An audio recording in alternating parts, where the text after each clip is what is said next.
संयोजक, सह संयोजक और प्रभारी, इनकी बैठक है कि आगे किस तरह से संगठन को मतदान केंद्र स्तर पर मजबूत करना है, किस प्रकार से आगे काम करना है, इसको लेकर के आज ये बैठक है। बड़े बड़े वादे किए जन घोषणा पत्र में और कोई भी वादा पूरा नहीं किया।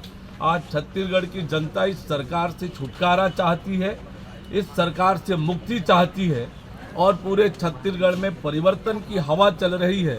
छत्तीसगढ़ की जनता राज्य में भूपेश बघेल की सरकार को बनाकर पछता रही है।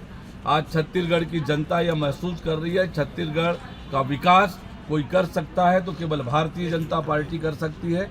छत्तीसगढ़ को शांति और सद्भावना का गढ़ कोई बना सकता है तो केवल भारतीय जनता पार्टी बना सकती है। यूपी में जो अतीक अहमद एक मिनट यार, हितेश, एक सवाल होते रहता है, जब बीच में मत बोले करो ना। तो भैया मेरा सवाल हुआ तो यार मैं तो मुख्यमंत्री भूपेश बघेल आरोप लगा रहे हैं सीधा कि बीजेपी चाहती है कि राजभवन के माध्यम से रिमोट कंट्रोल वाली सरकार चल रही, इसलिए आरक्षण के मुद्दे पर या आरक्षण के फाइल पे जो राज्यपाल है हस्ताक्षर नहीं कर रहे। सहमत है क्या? भूपेश बघेल जी लगातार संवैधानिक संस्थाओं पर न केवल प्रश्न चिन्ह लगाते रहे हैं बल्कि उनको धमकी भी देते रहे हैं और आरक्षण के मामले में भूपेश बघेल जी केवल और केवल राजनीति कर रहे हैं।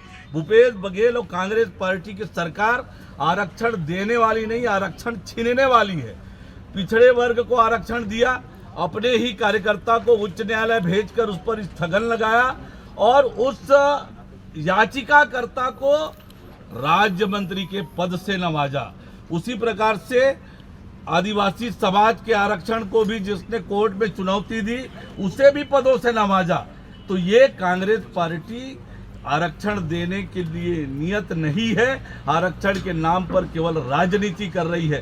क्वांटिफाइबल डाटा गवर्नर के पास प्रस्तुत होना चाहिए, वो प्रस्तुत नहीं कर रहे हैं।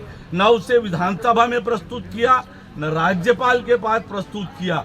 आरक्षण देने की नीयत भूपेश बघेल की नहीं है, केवल राजनीति करना चाहते। देखिए, राज्य में हम लगातार बोलते रहे हैं कि कानून व्यवस्था की स्थिति पूरी तरह से चौपट है, सरकार का नियंत्रण नहीं है।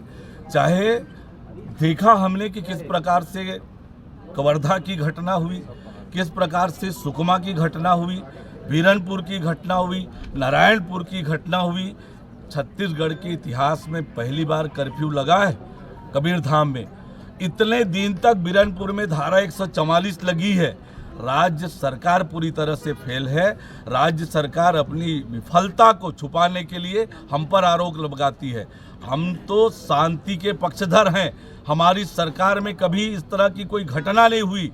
राज्य सरकार पूरी तरह से फेल हुई है। लोगों ने लगातार शिकायतें की लेकिन प्रशासन की ओर से कोई कार्यवाही नहीं हुई और जिस प्रकार से, जिस विभत्स तरीके से भुवनेश्वर साहू की हत्या हुई, दर्दनाक हत्या हुई, और सरकार ने क्या किया अब तक? शुरू में 11 लोगों की गिरफ्तारी हुई, उसके बाद अब तक कोई कार्यवाही नहीं। दूसरे पक्ष के और ग्रामीण लोगों को लगातार परेशान करने का काम कर रही है सरकार। सरकार तुष्टीकरण की नीति कर रही है, सरकार एक पक्षी कार्रवाई कर रही है। लोगों में इसको लेकर बड़ा आक्रोश। सारी बात ठीक है, गृह मंत्री के खिलाफ फिर प्रदर्शन क्यों नहीं कर रही है? लगातार देखिए, कानून व्यवस्था इतनी लचर है, लगातार हम आंदोलन कर रहे हैं। सरकार के मुख्यमंत्री होते हैं, गृह मंत्री होते हैं, लगातार हम आंदोलन कर रहे हैं। सरकार क्यों नहीं मांगते विधानसभा में? देखिए, लगातार हम इस मुद्दों को लेकर लड़ रहे हैं, इस्तीफा भी मांगा।